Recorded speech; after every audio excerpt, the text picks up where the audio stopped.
So today we're looking at the wonderful area of ritual, religion and odd artefacts in archaeology. You'll realise that there's very little ritual and religion in this at all today.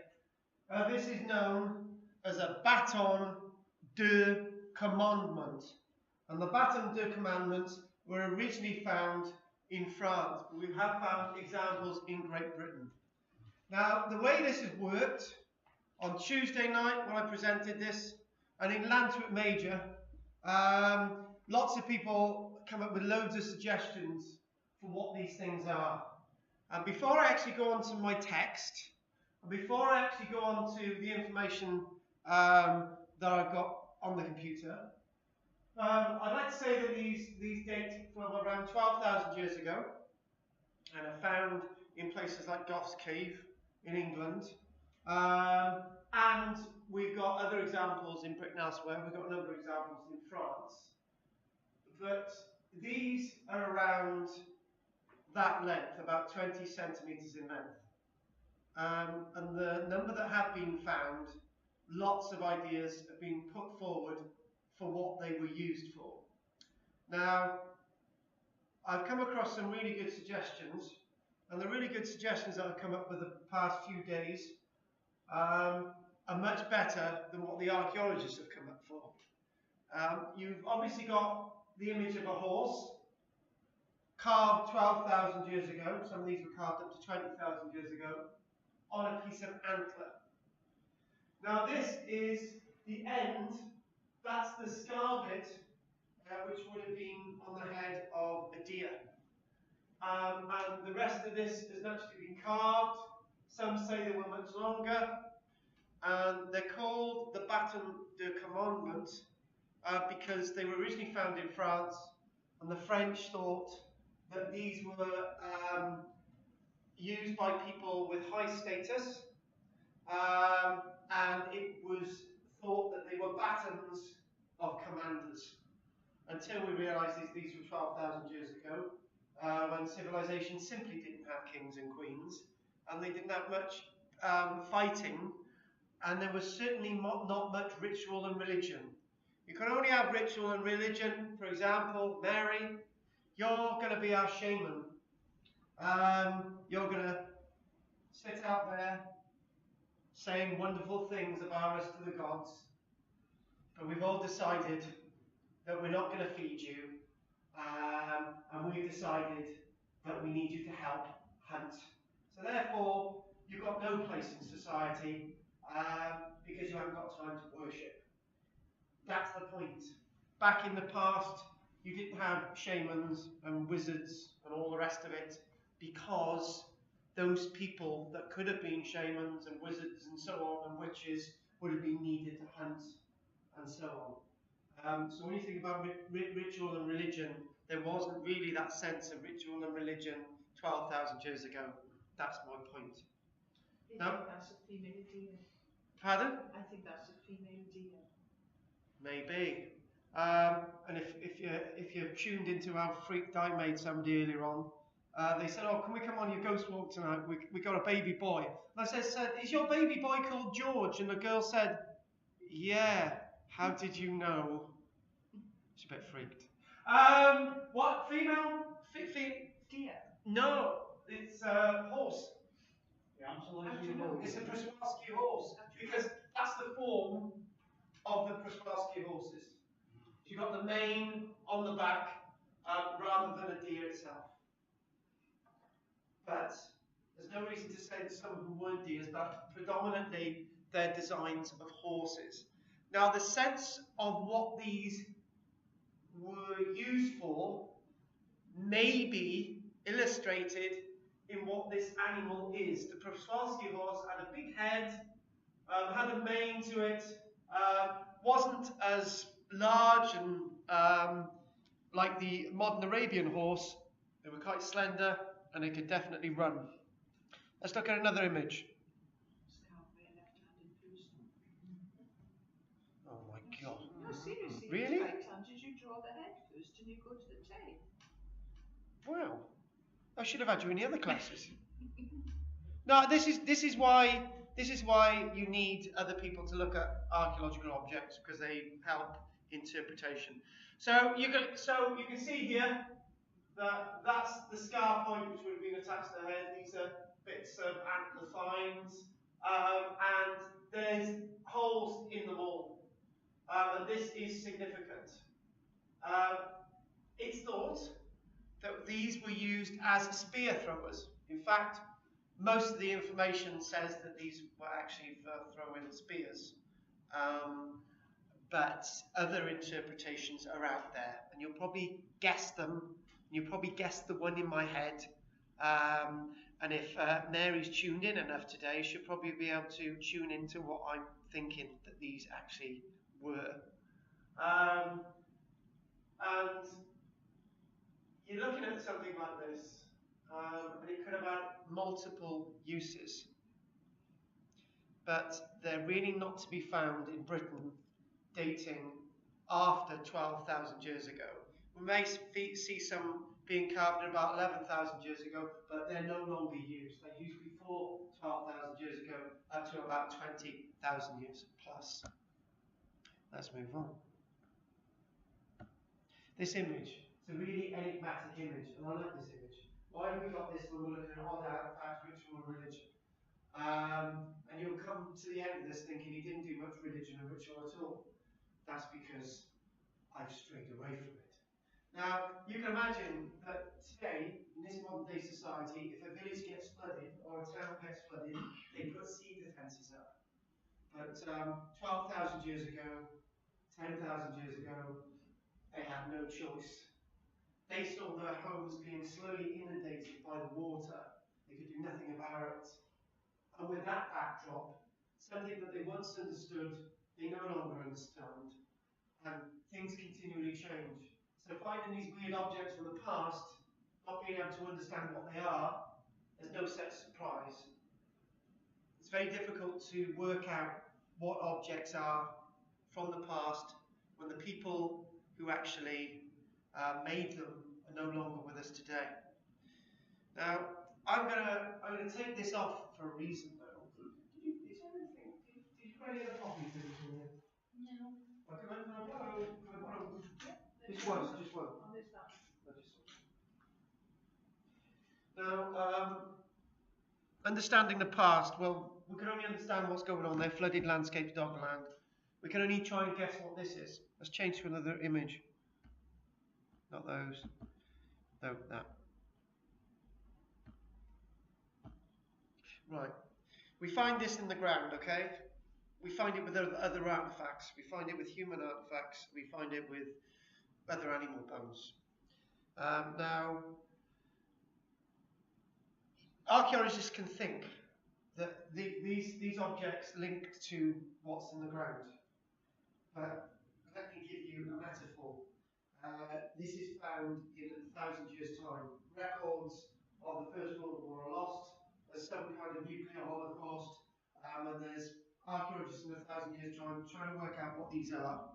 So this was found buried with somebody who looked like they were a soldier. And they're looking at this thinking, my God, this must be a badge of their regiment. This must be to do with warfare. And they hear somebody stands here and gives a lecture and says that we found this next door to a soldier in the ground from a war we believe happened in 1917. I know this is out of context, this is plastic, but the point is being made. Somebody's found a poppy. But they are so far wrong. The poppy represents an end to war, peace, remembrance of victims from the Great Wars, and it's really nothing to do with fighting at all. So, even though this was found in the ground with a soldier, it might be linked, but it's to do with something else. And it's the same with these objects. You might find them with bits of broken stick or flint arrowheads, but it doesn't necessarily mean to say that this is anything to do with those objects. Point made. Thank you very much. And if any of you can think of a suggestion for what this is. This is a This is a battened commandment. You can see that there's 2 holes there. Don't get lost by this. I'm being very vague deliberately. This is another one. And can you clearly make out then? What do they look like to you? You do have a vein there clearly. Yeah. 2 horses. Yeah. Well, predominantly most of them have got horses carved into them. Now, I'm deliberately not giving you any information because I did with the others, but what could these things have been used for 12,000 years ago? You don't have much archaeological evidence. Anybody, just one idea. Telling a story and it's Obviously wrong. connected with horses. I like connected with horses, telling a story, right? Something else? It's a status staff for some chieftain. So some archaeologists have thought that these actually may have been longer, but they're antler tines, okay? So they would have only been a certain length anyway. But something to do with office. Any other ideas? To be a hand weapon. No, the idea of a hand weapon and all the rest of it are a time when people had very little contact with other people. Some kind of weapon of some description, but there are no signs that they were ever used for weapons. Object of possession. Right, I'm gonna, all these different ideas. The horse was probably the best one. It looks like they put some tools. Ah! So you use like with a bridle and things. Ah, bingo, snap! You got it, bingo. This is what everybody's got. Okay, this is what everybody's got. If you can think of this as in none of the archaeological reading have I come across that. You can imagine that this is one side of the horse furniture. You've got a snaffle bit there, another side. You've got another linked back behind. You might get reins or something else. This is associated with a horse, bingo. But not a single archaeologist in any of the reading has even mentioned that. Like a pinch. And yeah, the bit between 2 bits.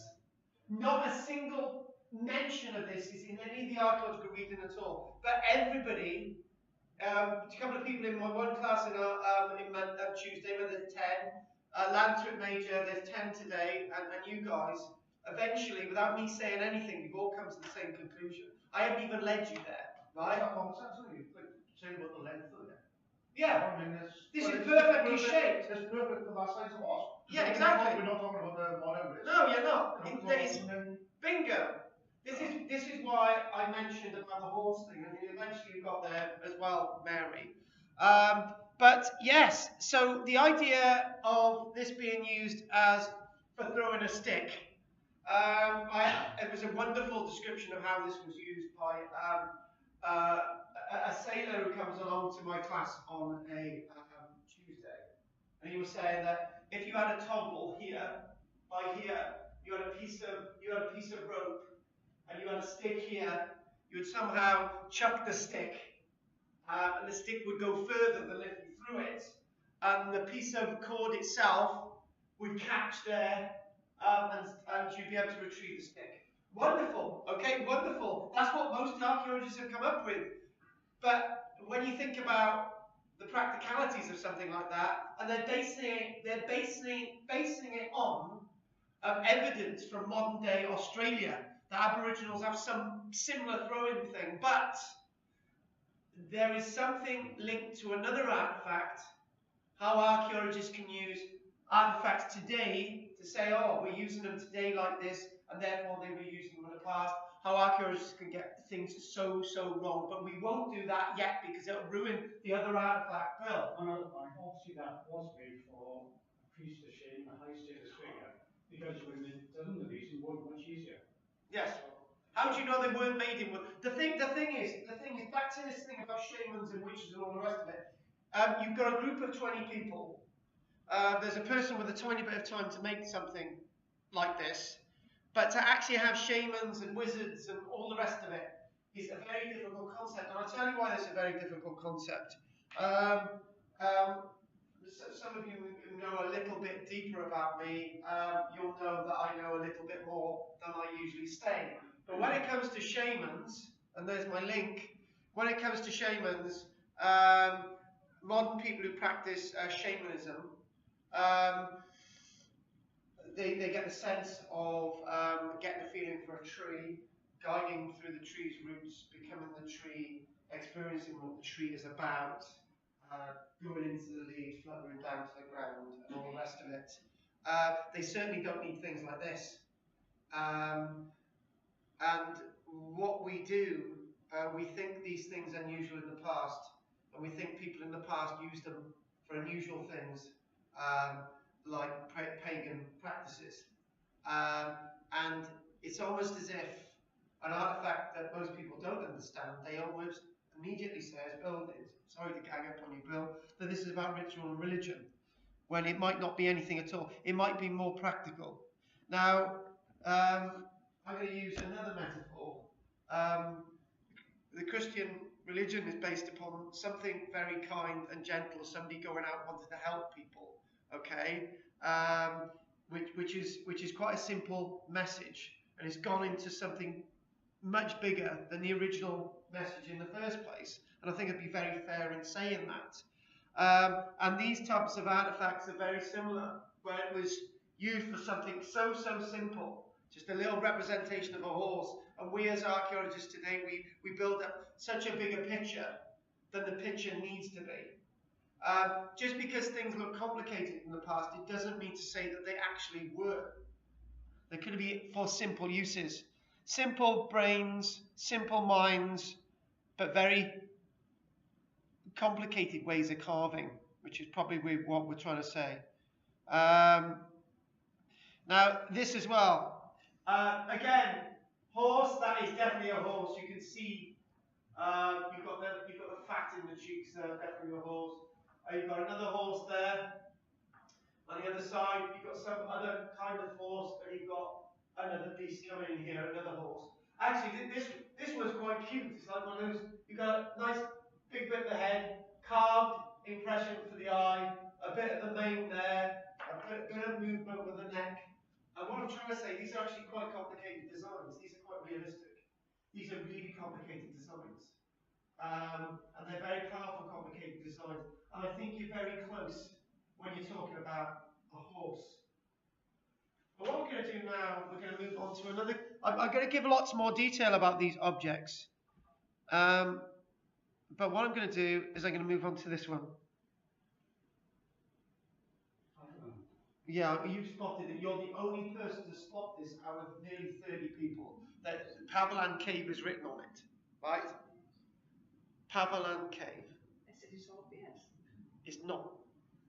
Nobody's ever seen it yet. I've had to point it out. Pavalan Cave. Now, when the lady of Pavalan, do you know what I'd like to do? Jump on that table and lie out and sort of demify it. Yeah, you need to go to hospital and so would I. No, just get over it. The lady of Pavalan Cave, right? Who was turned out to be a bloke. Turned out not to be from 6,000 years ago, turned out to be from 33,000 years ago. When they excavated the Lady of Pavalan, they found a number of these things around the ribs, okay, on the chest. And when they found these on the chest, the archaeologists excavating, there are certain Reverend Buckland in the third week of January 1823. He immediately said that these are wands, and that this person was a witch, or some kind of a shaman. And these things, fragments of 40 were found. There were up to 50 odd fragments or whatever. There were a load of these there, basically. And immediately, down the ages, this person has been a shaman or a witch. And it's based on this. Michelle and I went down to the Witchcraft Museum at Boss Castle on Saturday, and it's a really interesting experience to go down there because they've got Morris dancers, and they had another tradition that I'd never seen before. The walk of the dance of the fox, with people with fox masks on cloaks, and they don't make any noise, it just make these really graceful movements. And we saw all that. We're going to the museum afterwards. And again, I'm looking in the cabinets and thinking I'm doing this lecture this week. And lots of those wands that are so described as wands, from the Lady of Pavan 33,000 years ago look very similar to the ones displayed in the cabinet, which date from 200 years ago, 250 years ago. Pardon? No, some of these are made of bone and some of them are made of ivory. Bone, yes. Yes. Some probably an angular animal like a deer or something. I'm thinking of that, and I'm thinking of this, and I'm thinking of 33,000 years on, and I'm thinking actually, all we're doing is saying of the modern interpretation of witchcraft, which is not the real interpretation of witchcraft, believe me. Witches in medieval England didn't go around with wands. They really didn't. It's not Harry Potter, and it wasn't what's portrayed in the 18 and 1900s. But what archaeologists have done, they thought, right, that looks like a wand. This guy was a wizard or a wand, a wizard or a shaman or a witch or a pagan or whatever you want to call it 33,000 years ago. And then you sit in a room and then somebody turns around and says, actually, what if he was some kind of a trader? Traders 33,000 years ago, you're not going to have people trading 33,000 years ago. Were these, in fact, for taking limpets off a rock? Well, this guy was buried 70 miles away from the coast, but you can imagine that these are very practical tools. And then it was suggested then that when you used to have those old decoration kits, about 30, 40 years ago, you used to have a plastic thing in them like these. You know, those grouting kits like this. So if this was found in 1823 and they had grouting tools, this person would be described as a grouter from 33,000 years ago. What I'm trying to say is that we use modern interpretations on old problems, which is completely the wrong thing to do. I would like to I'd like to tell you immediately, get this one object out of the way. Okay, I'd like to and I found this little entry here. We're just going to read this bit. This is Reverend Buckland's description of his excavation in 1823. I found, I'm going to reword some of the words. I found the skeletal remains enveloped by a coating of a kind of red ochre, which stained the earth and in some parts extended itself to the distance of about ½ an inch around the surface of the bones. I believe that the body was buried and was in a skeletal state before the ochre was added, hence staining the bones. Close to that part of the thigh bone, where the thigh bone was where the pocket is usually worn, surrounded also by ochre, about 2 handfuls of periwinkles, peri shells. At another part of the skeleton, in contact with the ribs, chest, 40 or 50 fragments of ivory rods, some small fragments of rings made of same ivory and found with the rods. Both rods and rings, as well as the shells, were stained superficially with red and lay in the same red substance that enveloped the bones. Now, I'm not going to say anything more about that because I don't need to. The ivory indicates there were mammoths in the area. Yes, there were. An ivory skull was actually, not an ivory skull, a mammoth skull was actually found in around the same layer that our friend was found in at Pavilan Cave, Goat Hole Cave. How big is that? They're not long at all. Well, there's no reason why not, but archaeologists can get things really, really wrong. And it's just like, I know Steve would be interested in this. It's like the day school yesterday. We actually got to a final point, and I nearly got everyone into tears, but you know, that's for the day school. But one point I made was that just because the Owain Glyndŵr rebellion continues for another 4 years after 1405, and every single battle being fought, Owain Glyndŵr didn't turn up, and his family was left isolated at Harlaw Castle with no sense of being relieved. Nobody has ever considered the fact that Owen Glyndŵr died in 1405. But because somebody told you that he was still alive, you all believe it. And exactly the same with these wands. Just because somebody says they're a wand and they're an archaeologist and they've looked in cabinets at Boscastle, you believe what they say. And in fact, it's always best to question everything. So we've done that. That's one area that I've got out of the way today. I haven't got the earlier area of those the commandments out the way yet. But what I want us to do is I want you to look at these. These are known as carved stones. And these date from anywhere in prehistory from 2,000 years ago all the way to about 6,000 years. I know they're not from 12,000 years ago. But rounded stones have been found that far back, but they are fascinating. Lots of these date back to about 5,500 to 6,000 years ago. And they fit nicely in the hand, like that. They're about 7 centimetres in length.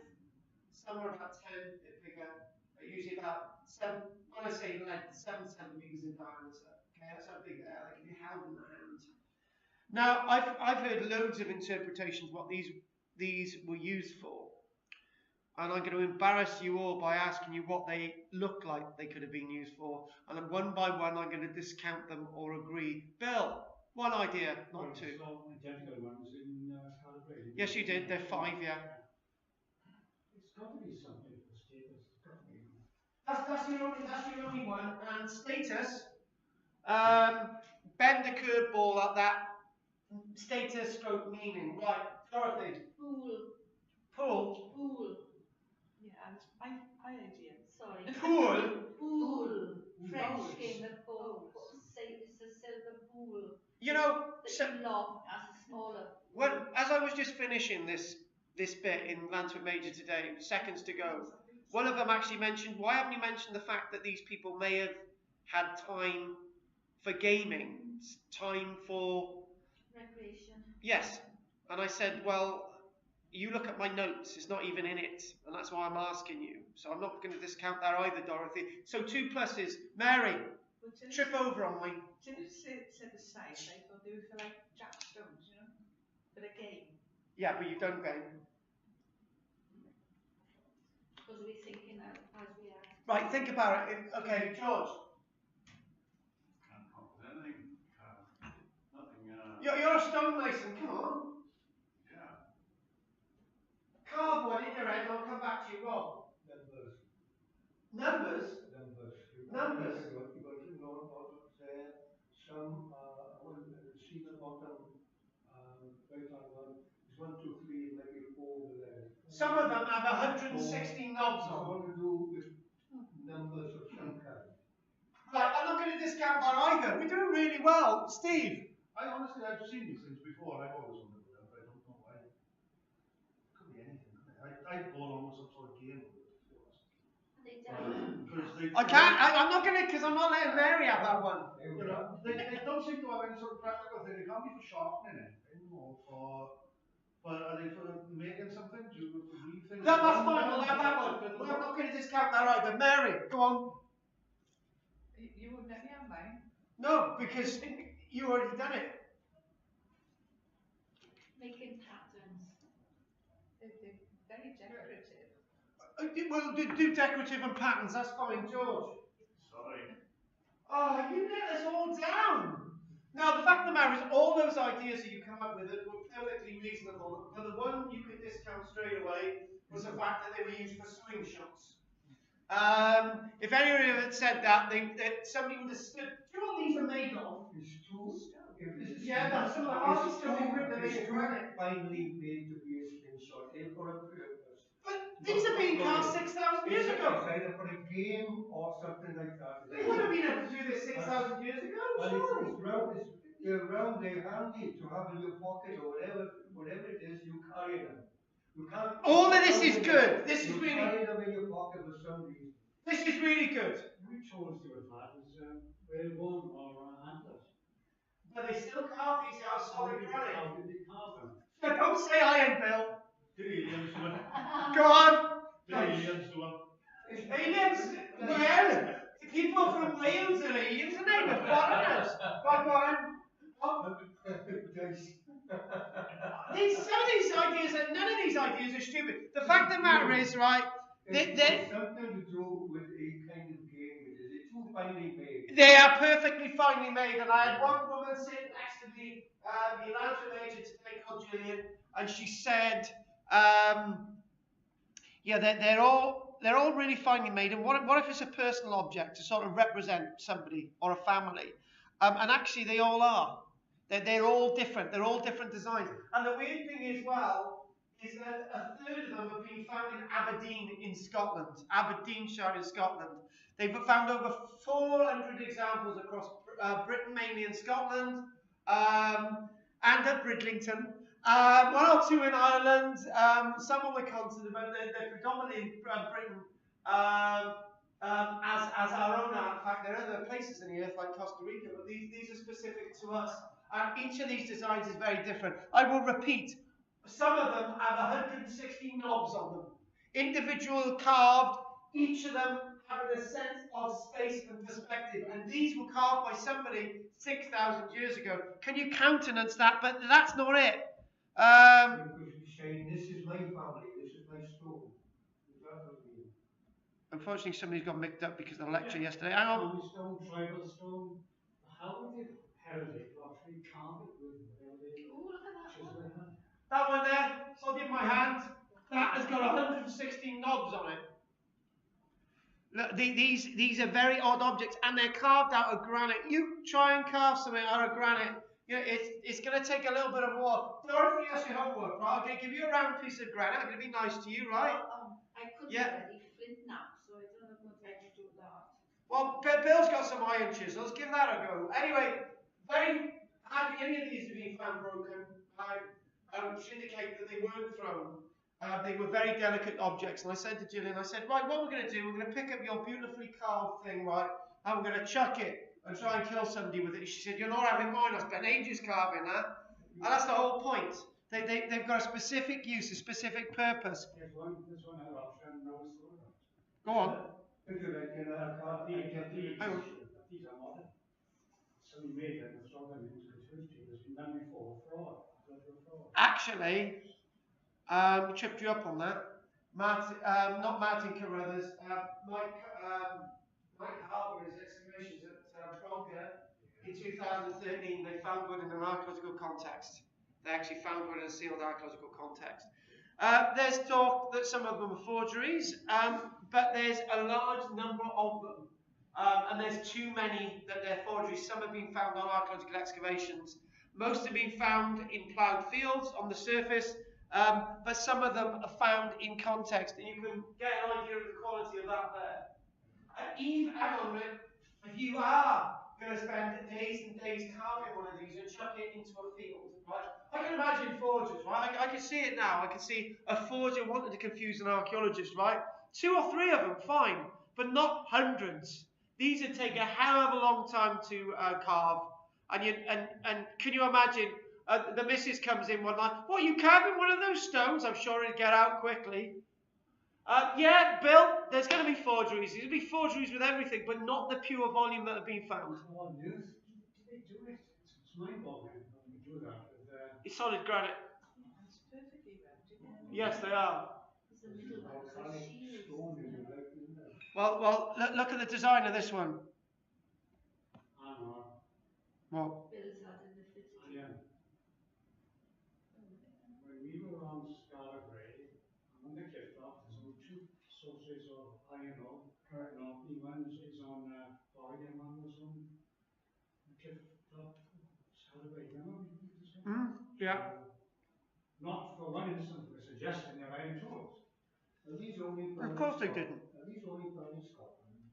No, they found some in Ireland. They found similar ones on the continent, but they're on the continent. They got their own different ones because you get these as far away as Costa Rica, but it's their own people doing it. And we got some in Cumbria, the northern part of England, Why in my notes it said Bridlington, but it does. One or two have been found on some of the western islands of Scotland, and some of them found on the north-east island of Scotland, i.e. Shetland and Orkney. Not the bathroom or something. That's good. More suggestions?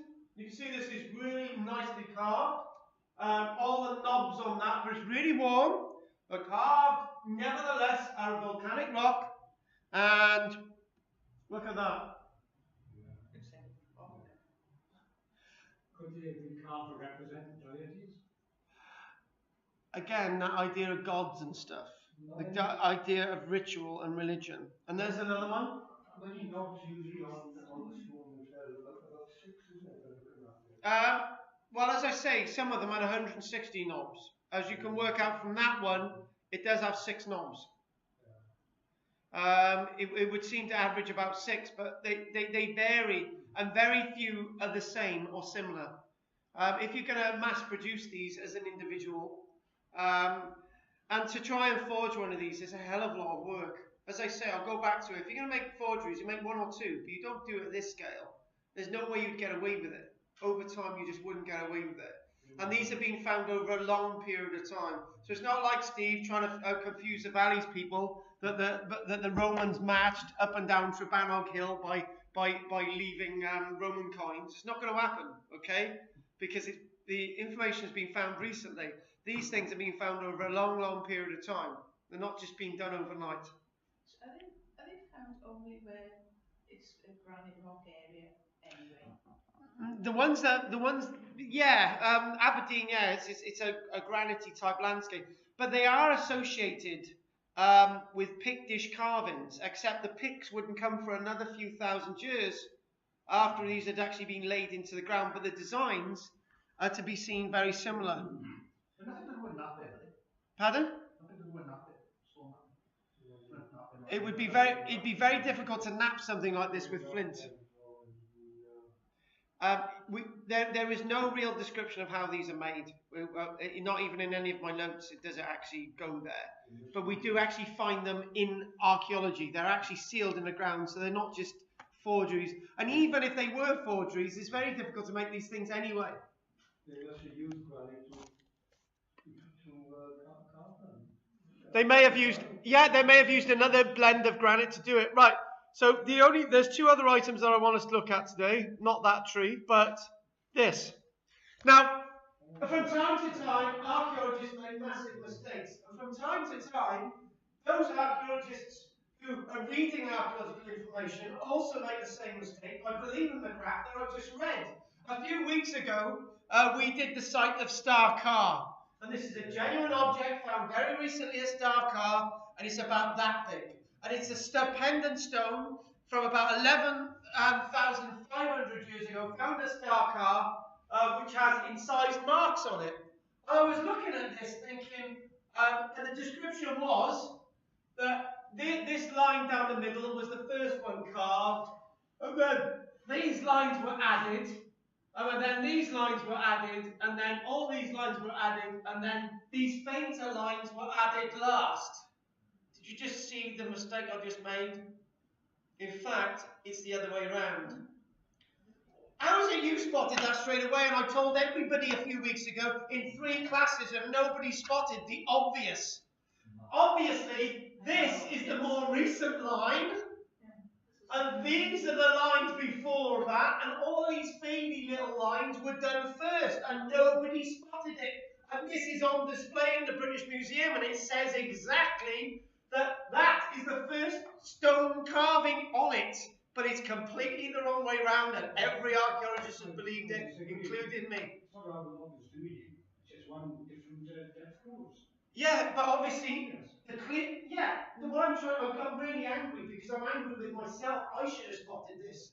That is a clear stone gash, okay? There's nowhere. Bill, I'm not talking down to you, I'm talking down to myself. I should have spotted that myself. Obviously, the clearer stuff is recent, and the faded stuff is much older. And then somebody else picked up something. She said, actually, all right then. She said, actually, doesn't this look like the palm of somebody's hand in a little bit of a way? That you've got this line here representing this, and you never know. But the point is that when you start to understand these things a little bit better, you get a bit closer to what they may have been used for. I described this a few weeks ago at Starcar as being a stone that could have actually have been a form of writing, could have been a form of tally keeping 11,500 years ago. But we're told by all archaeologists on this planet that there was no form of writing in Britain before the Romans got here. And we start to realise that that is completely the wrong way of looking at things. That is the last but one artifact, and then we're going to do the other one, and then we're going to take a break. Oh, yeah. These. Tell me what you think of this. Those were those masks you told us about before, didn't you? Yes. But The popular view is placed on the heads of shaman or priests. That is shamanism. That Yes. is popular view. come on. And they are in front, they are like harpoon. 10. Right. I imagine he would hold the mask to his face, holding his hands on the outer part of that. Right. Everything that we've got and learned from this week, right, is completely different from what the archaeologists thought when they originally excavated these in 1949, 1950, 1951. Quickly. Where did they find them? A space star car, and they date to about 11,500 years ago. And what is amazing about this, and the only way I'm going to do this if I get into a flow, is as follows. I started looking at this. Let's look at another example. I started looking at this, and the original description of the 21 that were found at star car, they found the other 3 since. The original description, and 90% of all of the entire numbers of these on the planet were found at Starcar. 90%. A couple of other examples elsewhere, but 90%. That's it. And then when you start to look at these, right, you start to go against what they're described as being used for. There's even a stamp dedicated to these. So if we go back to this here, I started looking at this and I started thinking, actually the original description was, right, that these were used by hunters. So you've got these 2 little holes drilled into it, and by the way, you wouldn't have been able to see through them because they would have been up here, right? So basically you've got little bits of antler. Remember, some of the antlers for some of these deers would hit the ceiling. They were huge, right? So you've got somebody hunting a deer, right, with these things on, and the deer looks around and thinks, bloody hell, that's a human being. It looks nothing like an antler because the rest of the antler bits have been taken off. And I started thinking that, and somebody actually said, well, you wouldn't hunt a deer with one of these on because you've got to make as little noise as possible. And if you've got something like this on your head and it knocks a piece of wood, the game's up. And I started thinking, actually, that's really that's powerful stuff. If you've got something like this on your head, right, it said that those at the back, these here were used to attach it. So you're going hunting with one of these, right? And it just doesn't make sense. And if you've got anything on your head, any of the antler finds left, it's going to destabilize you as you're walking along.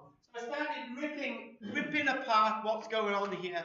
And then Jane in Lantuit Major, she came up with something really powerful I hadn't thought of before. I was trying to get there, and none of this is in the archaeological writings about Starcar, none of it. It came to me after I'd said this, when she said, after I made the statement, I said, well, you could have only have gained something like this before the rutting season, and before the deer actually lost their antlers, which makes sense, right? So you've got to be able to catch the beast and kill it before it starts rutting and mating, which is really odd. Why would you kill an animal before it mates? Because, yeah, anyway, moving on. And I'm saying all this, and I sort of said, well, some of the pieces, and then what's left of the antler is then carved into all these. Yeah? And from an average, and in the notes from Starcar, they said that from the antler finds that were left, you could probably carve about 200 antler points to hunt with and all the rest of it. I said that bit, and I was just about to go somewhere else, and Jane turned around and she said, wouldn't it have been better to have hunted the beast and to have actually had a full crop of antlers on the top, antler tines, and when you hunt a beast and you kill it there and then, the antlers are going to be still soft. They're going to be easily workable, and that's why you hunted the beast before the rutting season, because as soon as these fall off the head, as soon as these antlers fall off the head, the beast has been rutting and has been with other deer, and the antler is going to be fractured and broken. And the material is not going to be any good for anything. But before the beast ruts, you get the soft material from the antler, then you carve it, you let it dry out, and you've got your harpoon heads for your fish. You can down a bird with this point, for example. All this is readily made, but you cannot carve it out of an antler that's fallen down on the ground because it's going to be too solid. And the revelation is that everything that is said about these antler headdresses is probably very wrong. I started to think about the Green Man, Robin of Sherwood, and I started thinking about this, and immediately I thought Herne the Hunter, and immediately saw in my mind that series that I used to watch in 1984 on television for children, called Box of Delights. A Box of Delights had Herne the Hunter in, and I didn't realise that that massive crop of antlers on his head must have been plastic, because if he had a massive crop of antlers on his head, which were real, they would have been so heavy, the actor would not have been able to do his job. And then you take that away from it, and you actually think there's lots of practical reasons why you've got these headdresses. And the real meanings we'll come on to after the break. So we're going to have a break. And naturally, they're so important, the archaeology at Starcar, that you can see that one being attached. It's only a little bit there. This is one of them. There was a stamp issued a few years back. But there's more of them. There's some that's been excavated in the archaeology. Archaeologists, whenever they see these, they think of shamans, religion, and ritual. Why can't we just be more practical? They might just be trophies. They might be to help the antler bits, the bodkins themselves for hunting, to actually hunt their prey if you respect the beast because you've harvested the material off it. You're only keeping part of the skull. But more about that after the break. So what we're going to do now, lots of information to go through after the break. If there's no questions, we'll break now. Thank you very much. Lights! You will now know. Not there for the walls. It's a mystery. All the Welsh cakes. There's one there for you. Oh wow, where? Yeah, in the bag. Oh, yes. There's spike on it. Well, oh, I haven't touched it. Yeah, there's sugar on it. One of them first. You and your bloody broken glass today. You're obsessed. In the sandwiches. We're going to get you, won't we? No.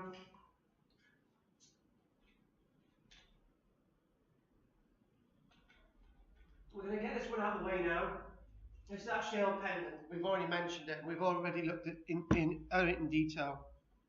First reported at the beginning of 2016 and described as 11,000-year-old engraved shale pendant. Starcar, the artwork on the tiny, fragile pendant uncovered by a team excavating at the site, crafted from a single piece of shale. The sub-triangular 3mm thick piece was around 35 millimeters in length and about 31 millimeters in width, containing a series of lines. Could indicate, it said, a map, a tree, a leaf, tally marks, or whatever you want to think of the artifact. Its engraved motifs from the Paleolithic and Mesolithic period are extremely rare. But as we've already said, I believe the archaeologists' descriptions of this artifact are wrong.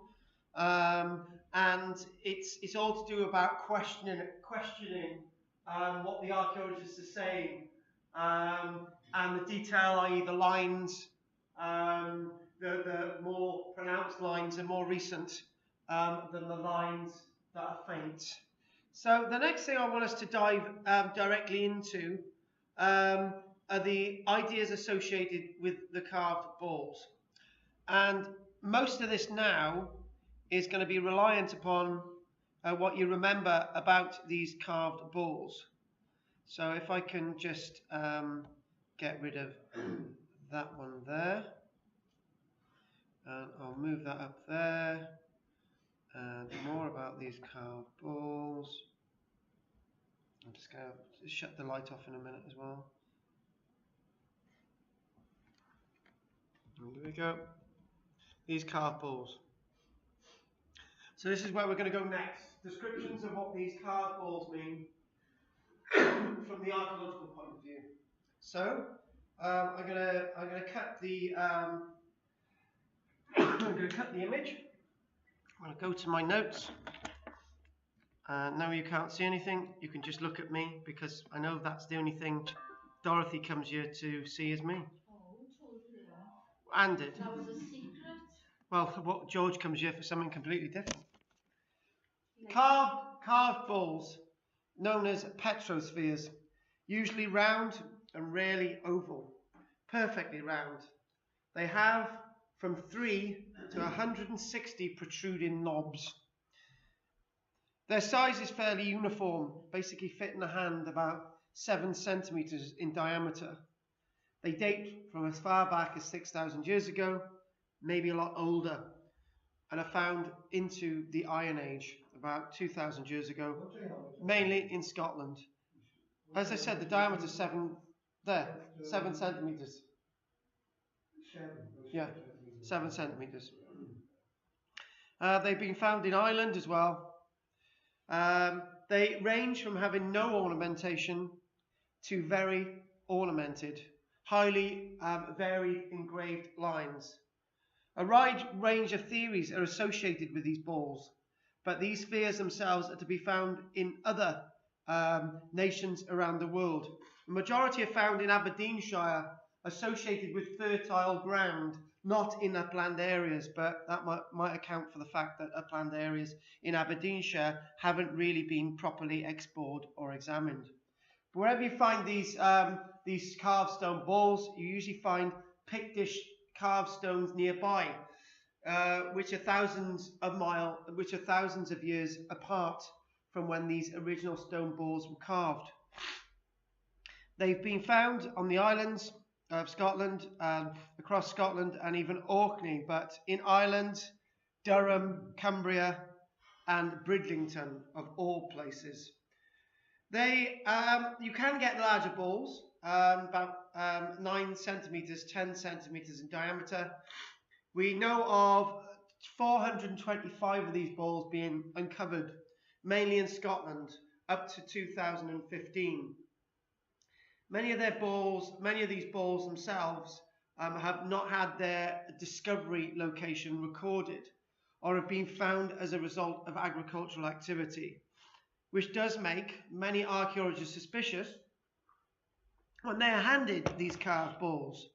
But we do have wonderful examples being found from the Neolithic village of Skara Brae.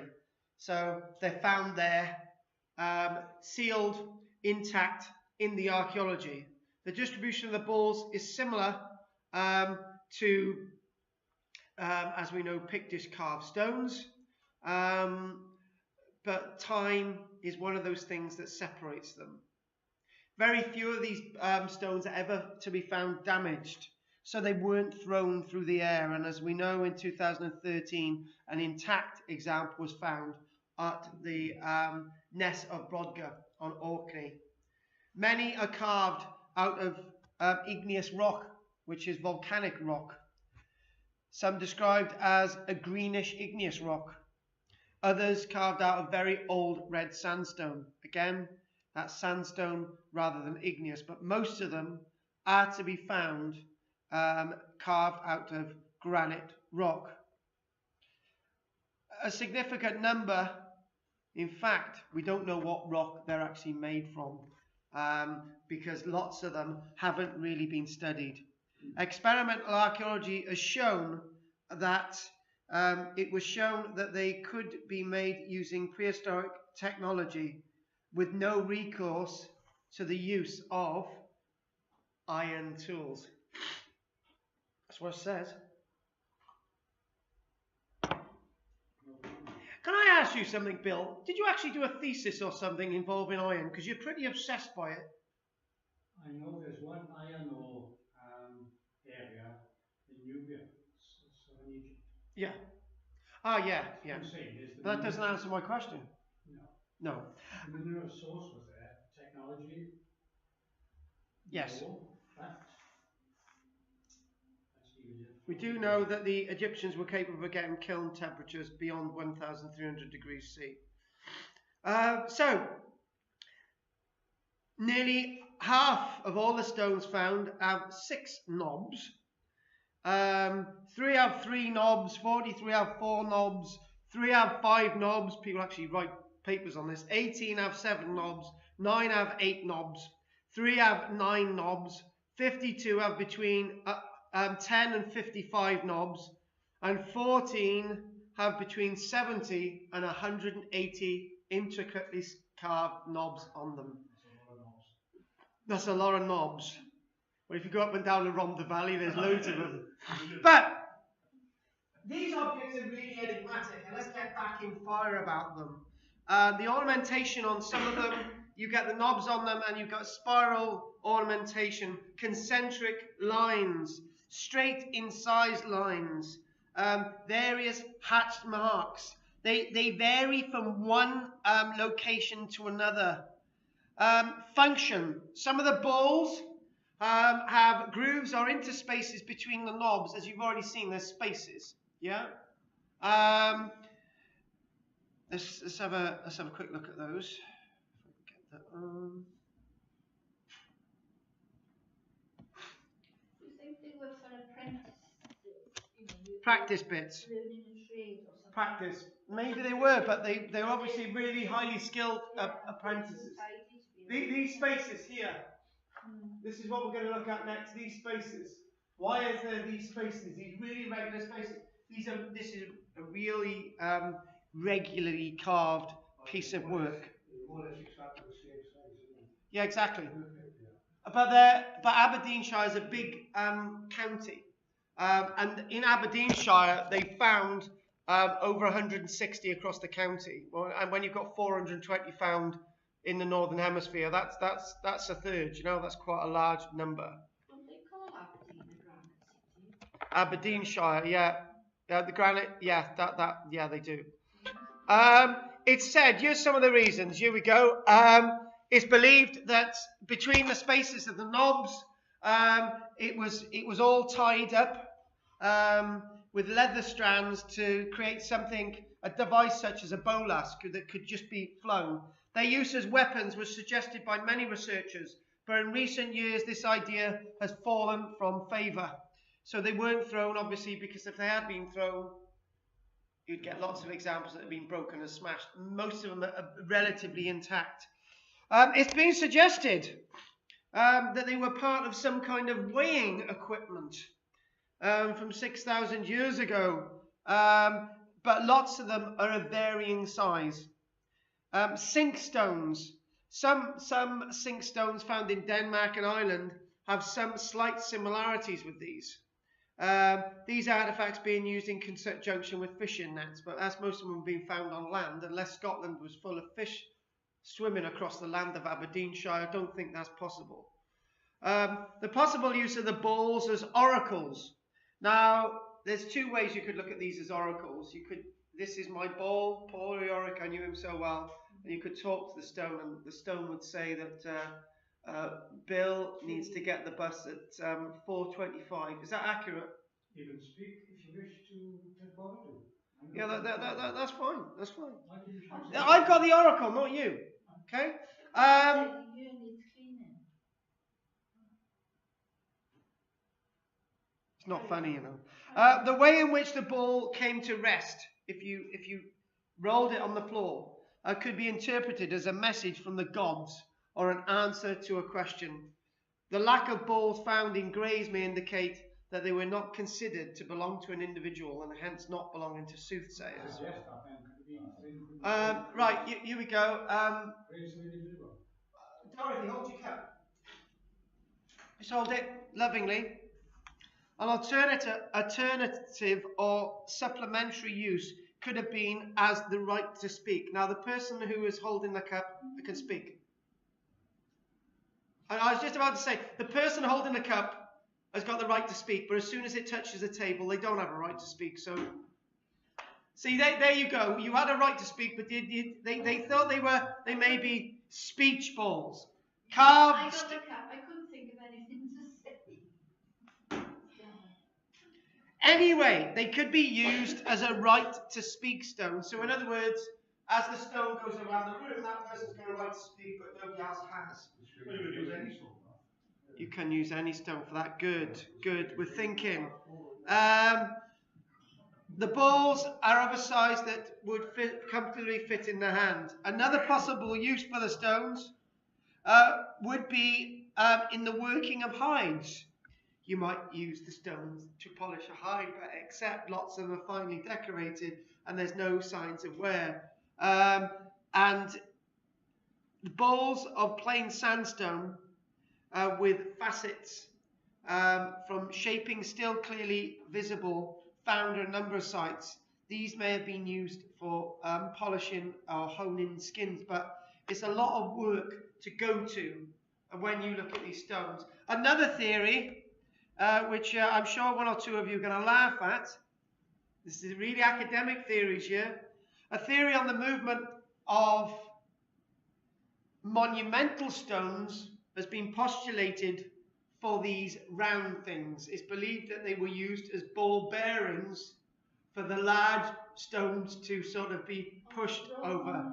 And it is suggested that these petrospheres may have been used to help transport the big stones by functioning like ball bearings. No. Who propounded that? I don't know. I think, actually, I will give you the name of the person who came up with that. The name of the person was, it was in the Science Diary.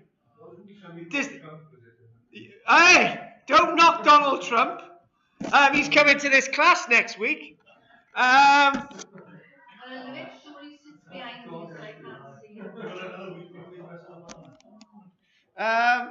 It's unfortunately very few of these have been found associated with standing stones, so therefore that can be blown out the window. And the other more weird one is that they're used in some way to measure the platonic solids inside your body, i.e. the different like bile and blood and so on. They look at it scientifically, but in other words, all those things suggested don't help us get anywhere near to why, what the purpose is they're actually used for. But I've got one that I can suggest. So this was the most difficult one that everyone found. The idea that they were carved, and that was job done. They weren't needed for anything else. They represent something. They represent a person or something. Or they represent the real process of actually carving something, which could actually mean the same as what you're saying. For example, okay, this isn't meant to be insulting, but Dorothy, you sell these things with no gain at all. Yeah, that's correct. Yeah. you do your pastoring bit in the church with no gain at all. Yeah, Mary? Mel, you do the local history society with no gain at all. You're producing something, but you just produce it. You produce something, and the point is we don't always have to have gain from something.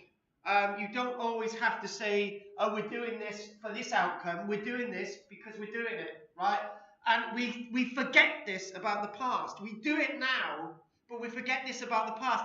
We forget that these people are our ancestors, and they're living, breathing people like us that did similar things to us. Not always, but why not think about that as the past? The archaeologist finds something, and the archaeologist has to always presume that what they found actually has to have a meaning. But it doesn't have to have a meaning at all. It gets ridiculous when archaeologists keep batting that one and presuming that everything has to have a meaning.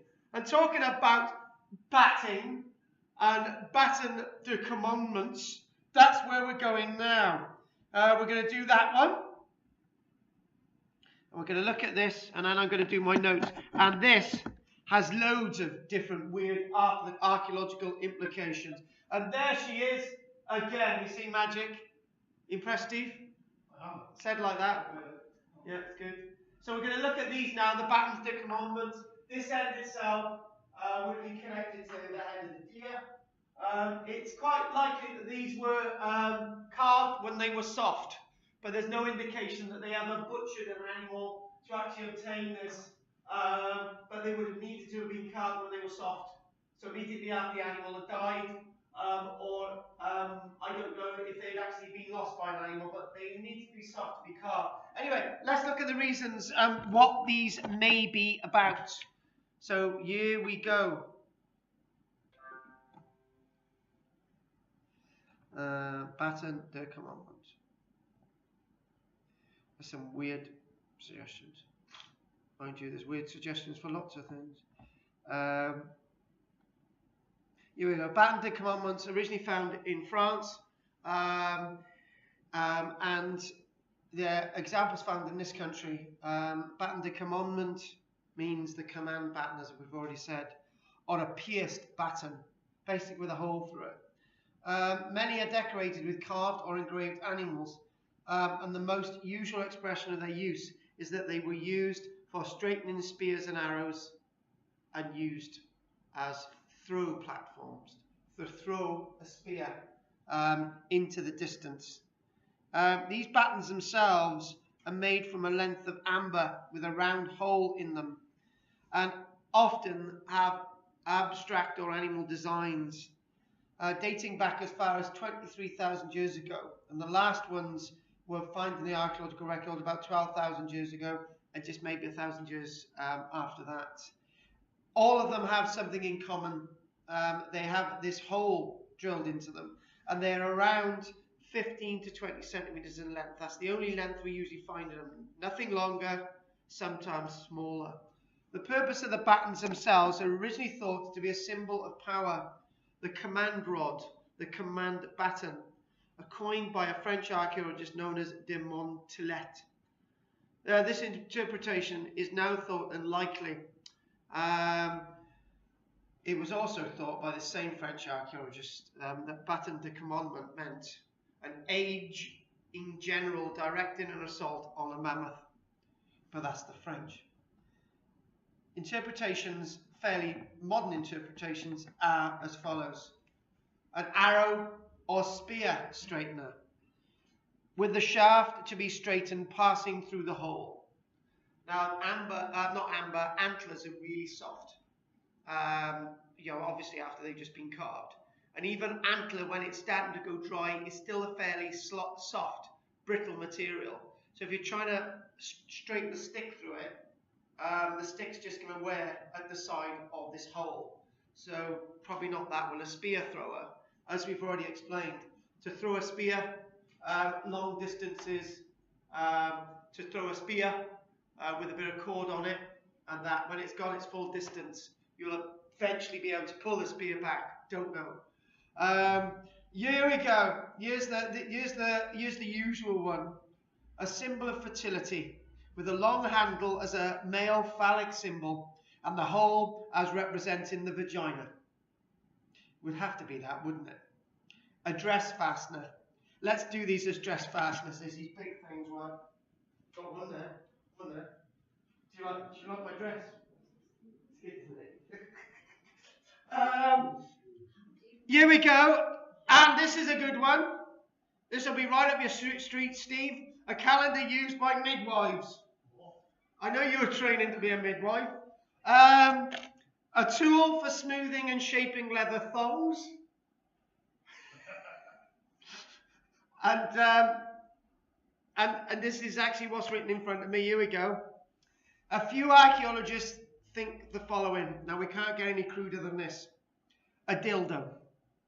A few archaeologists consider these items as sex toys. Looking at the size, shape, and some cases explicit symbolism of these Ice Age battens, it seems disingenuous to avoid the most obvious and straightforward interpretation, but it has to be avoided. It is. And actually, what happened in anthropology was a bit too much. One of the women sat there. She said, "Well, I'm not putting that at me. It would really chafe, and you'd have to have." And I'm thinking, is this being said in the room? She would, and somebody else then turned around and said, "Yeah, I can imagine that would happen." And I think one of them was about to say something else, and I thought, right, girls, cut, no more. Could you imagine if Anne was in here? She would definitely go down that track, wouldn't she? Yes, yes. She was just about to say something else, and I didn't want to hear it. They are now understood to be implements used in the manufacture and throwing of spears. Well, I wish they'd have said that in the first place, but the theist throwing hypothesis goes as follows. It was first put forward in 1965, and some people actually thought it was some kind of a magic wand.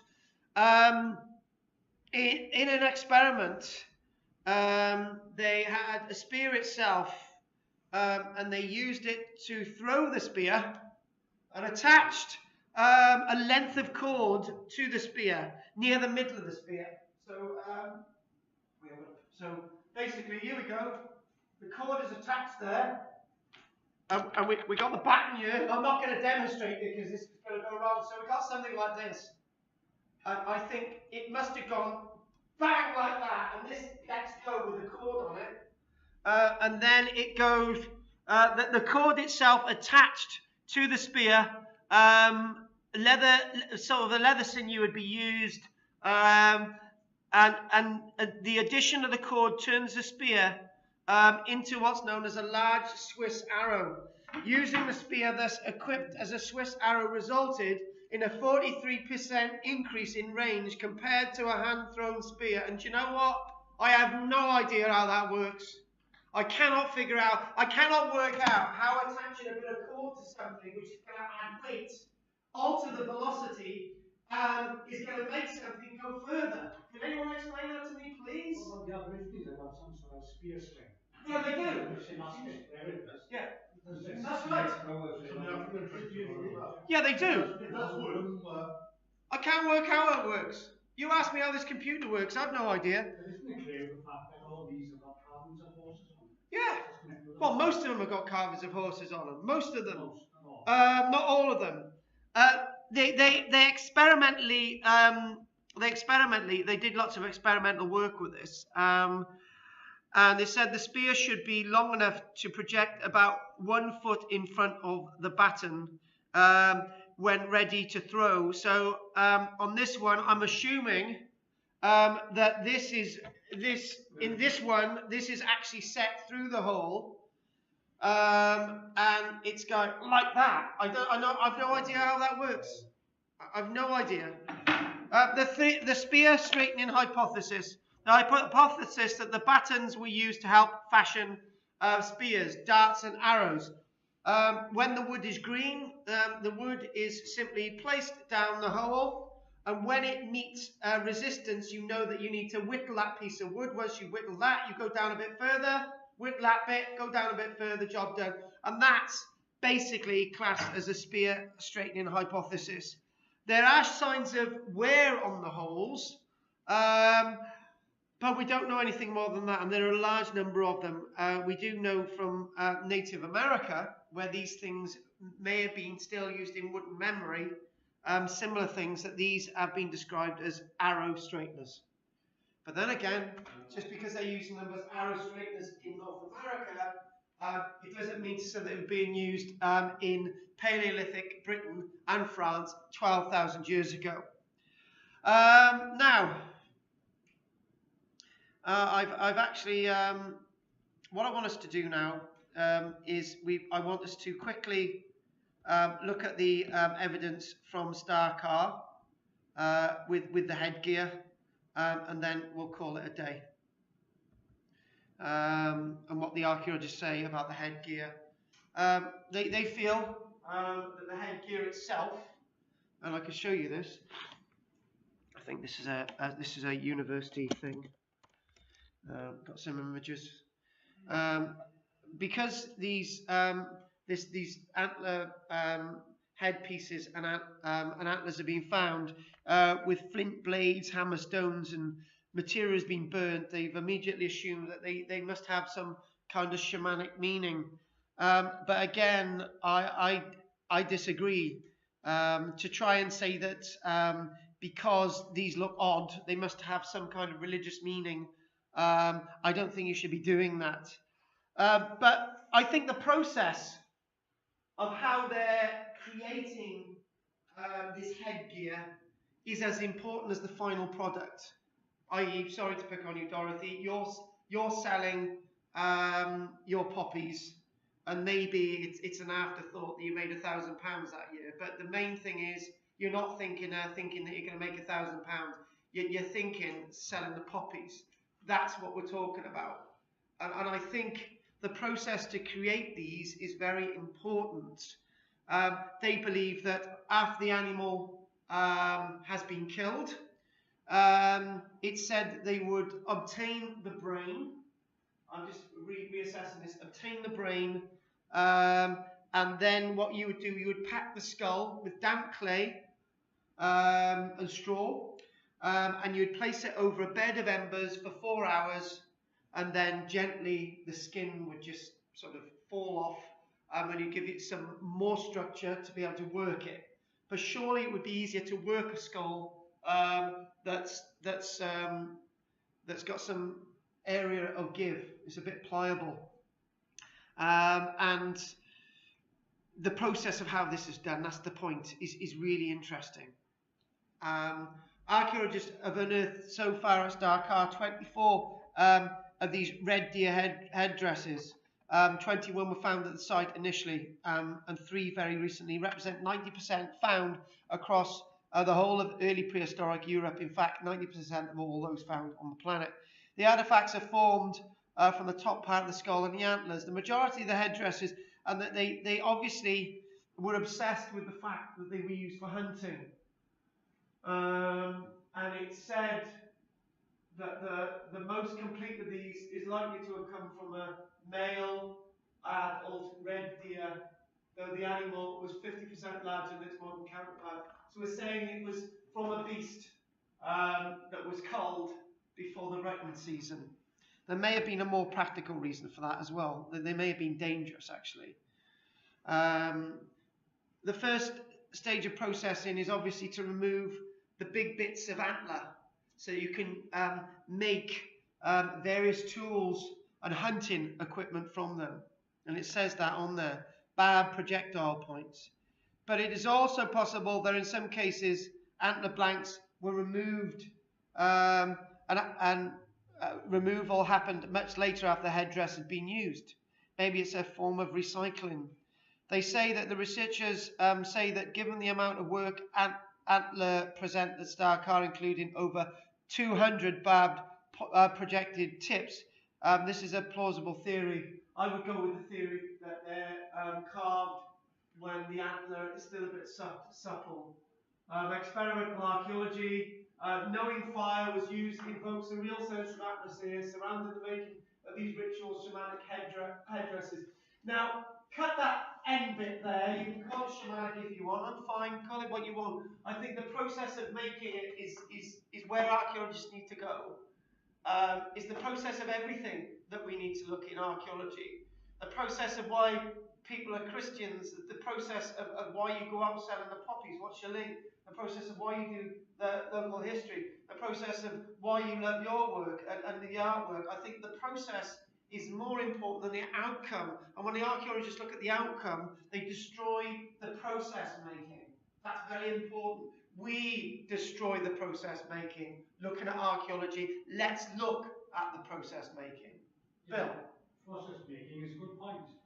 I'm interested, what tools they use to actually carve out these tools? Process making, exactly. Let's work out the tools and work out the lines and the scratches, and that's when we did cannibalism.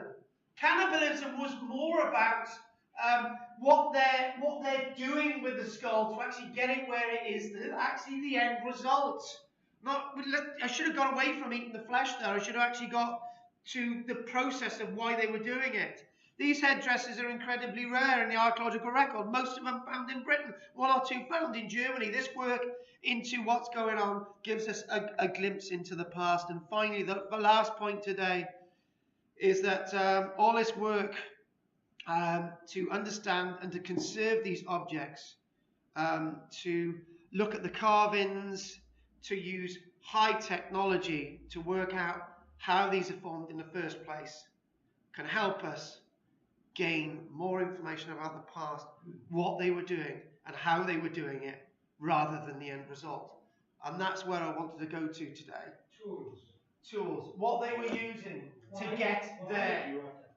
Somehow, Do you know? get a bit of bone. Yes. Like shape. Yes.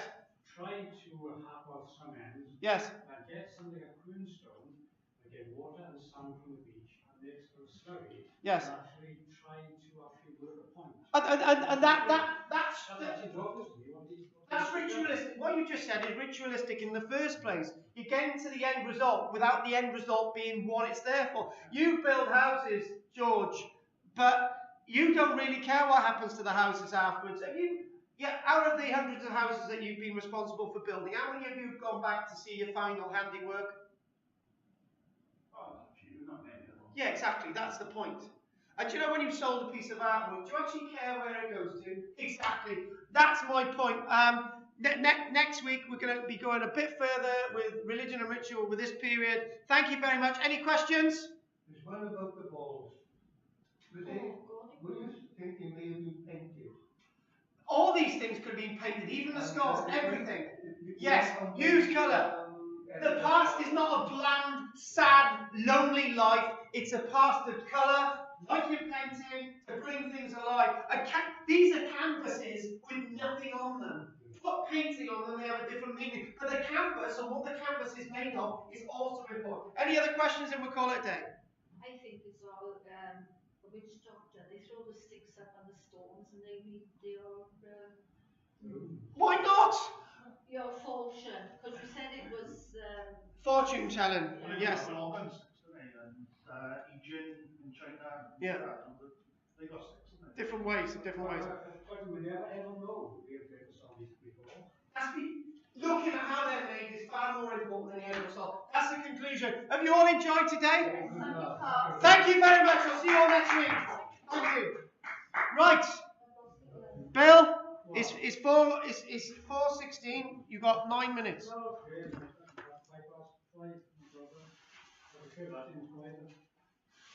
I have to check you out today as well, because I can look up what's going on about. Right.